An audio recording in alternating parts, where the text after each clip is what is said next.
সারা বছর পার করে আলহামদুলিল্লাহ রহমতের মাস চলে এসেছে। আর রহমতের মাস মানেই মনে হয় যেন মনের একটা শান্তিতম মাস।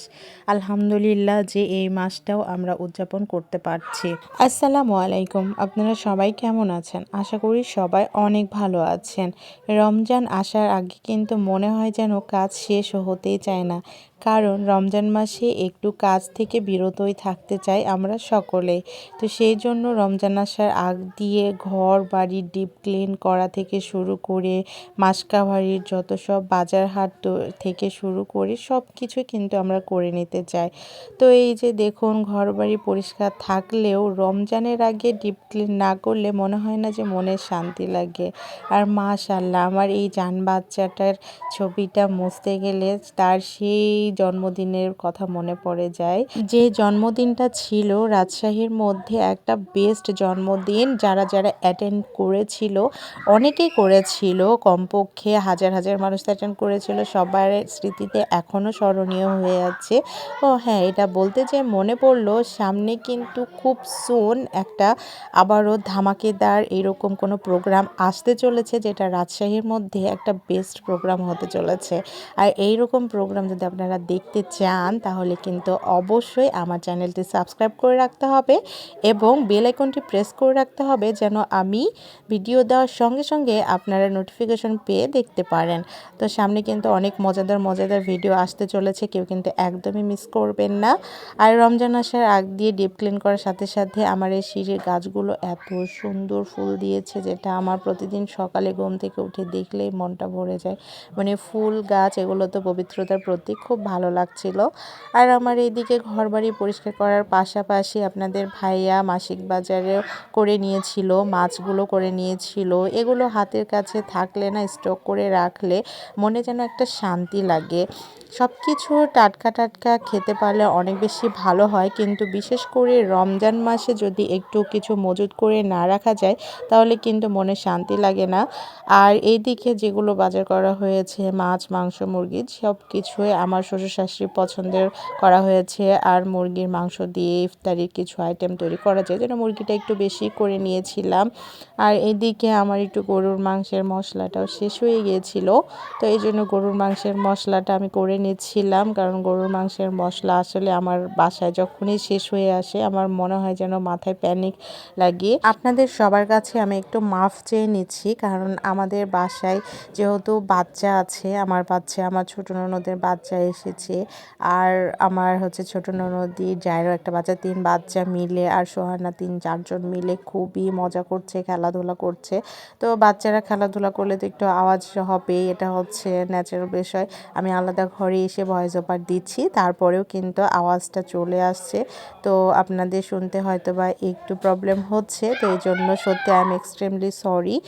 আর এইদিকে আমি ইফতারের কিছু আগের থেকে তৈরি করে নিচ্ছি, যেটা করে রাখলে আমার পরবর্তীতে অনেক বেশি সুবিধা হয়, সবাইকে দাওয়াত তো করে যদি, তো এই দিক থেকে আমার খুব সুবিধা হয়। এজন্য আমি একটু মুরগির মাংস দিয়ে একটু সবজি দিয়ে রোল করব বলে করে নিয়েছিলাম। আর এইদিকে তো আমার এটা যেহেতু রোজার আগের প্রিপারেশন থেকে শুরু করেছি আমার এই ভিডিওটা, তো এইদিকে আমি রমজানের আগে একটু আম্মা খেতে চেয়েছিল বাঁধাকপি দিয়ে গরুর মাংস, তো বাঁধাকপি দিয়ে একদিনও করা হয়েছিল না, এই জন্য ভাবছিলাম যে ঈদের আগে, রোজার আগে করে নিই, না হলে আর পরে রমজানের মধ্যে খাওয়া হয় না তেমন করে। তো এদিকে বাঁধাকপি দিয়ে আমি গরুর মাংসটা করে নিয়েছিলাম, খুবই মজার হয়েছিল খেতে। তো রান্না দুপুরে শেষ করে নিয়েছি, দুপুরে রান্না টান্না শেষ করে আমি পুরো রেডি করে রেখেছিলাম আগের থেকে।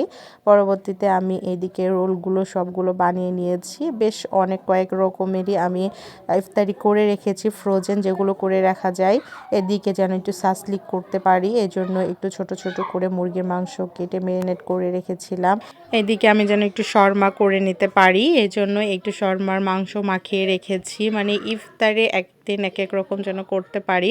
তবে এবার চিন্তা করে রেখেছি একটু ভাজা পোড়া কমই করব, যেন একটু স্বাস্থ্যকর ফুড আমি দিতে পারি, এরকম চিন্তা ভাবনা করে রেখেছি। বাকিটা আল্লাহ ভরসা।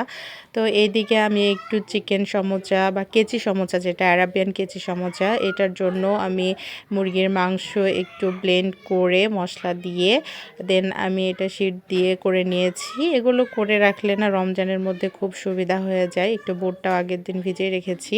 আর এই সব কিছু আগে করে রাখার একমাত্র কারণ, সোহানাকে বলেছিলাম প্রথম রোজা সে থাকতেও চাচ্ছিল ইভেন, তো সে ছিল, তো তার জন্য কষ্ট না হয় প্রথম রমজানে, এজন্য আমি আগের দিন এগুলো করে রেখেছিলাম। আর এগুলো করতে করতে আমার সুন্দর মজার নিমকি চলে এসছে। নিমকিগুলো এত মজার খেতে না, মানে এটা আমার শ্বশুর খুবই পছন্দ করে, ইভেন আমরা বাসার সবাই অনেক বেশি পছন্দ করি। বাইরে এই নিমকিটা খুব সচরাচর পাওয়া যায় না, ঝাল ঝাল নিমকিগুলো তো আলাদা আছে, কিন্তু আমার শ্বশুরের নিমকিটা খুবই পছন্দ। তো যাই হোক, এদিকে চলে আসলো। আর দেখতে দেখতে আলহামদুলিল্লাহ, এটা আমার প্রথম রমজানের ছবি। প্রথম রমজানের দিন যেহেতু আমার হাজবেন্ডের অফিস ছিল, সে বাসায় আসতে পারেনি ইফতারে, দেন তার একটা গার্ডকে দিয়ে আমি ইফতারি দিয়ে পাঠিয়েছিলাম টুকটাক। তো এদিকে আমি টুকটাক ভাজা পোড়া করে নিয়েছি। আর এত ঝটপট করতে হয়েছে কারণ আমাকে প্রায় অলমোস্ট 3টার দিকে তাকে ইফতারি দিয়ে পাঠাতে হয়েছে, এজন্য অনেক তাড়াহুড়া করে আমি সব কিছু ভাজা পোড়া করে নিয়েছি। ফল টল যা যা করা কেটে নিয়েছি। তো একটা আইটেম বাকি ছিল, শরবত বাকি ছিল, তো ওগুলো সে এসে খেয়েছে। তো সব কিছু করার পরে আমি আর আমার বাবু মিলে নামাজ টামাজ পড়ে নিয়ে দেন ইফতারি খুলতে বসে গেছি। রমজান মাসে সবাই মিলে একসঙ্গে খাওয়ার যে মজা, এটা আসলে অন্য কোনো মাসে হয় না।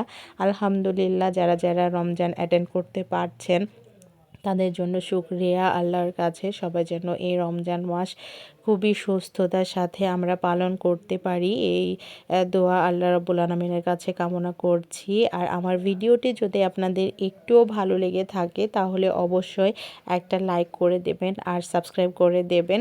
তো সবাই ভালো থাকবেন, সুস্থ থাকবেন। আর আমার জান বাচ্চাটার জন্য দোয়া করবেন যেন আমরা সুস্থতার সাথে এই রমজান পার করতে পারি। সবাই ভালো থাকবেন। আল্লাহ হাফেজ। আসসালামু আলাইকুম।